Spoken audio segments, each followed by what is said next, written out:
Tired of projects turning into a tangled mess?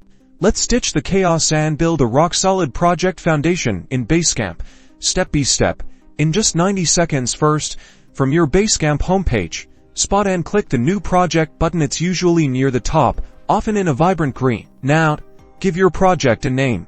Think descriptive, something that instantly tells everyone what it's about, for example, website redesign project or marketing campaign Q3 2020 for then.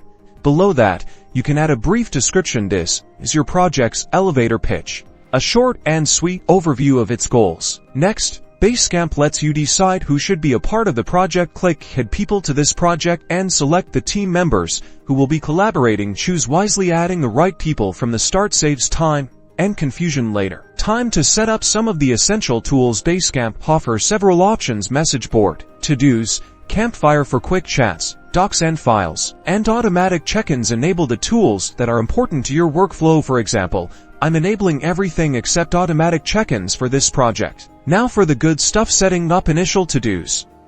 Think of these as your project's first building blocks. Click Add a to-do list and create a list with relevant tasks, for example, design mockups or competitive analysis. Then, add individual to-dos within each list, for example, finalize color palette or analyze competitor website SEO. Don't forget to assign tasks to your team members.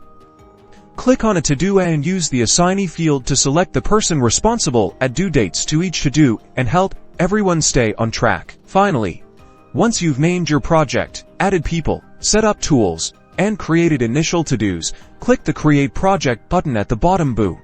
Your project is now live and ready for collaboration. Now, go forth and build something awesome.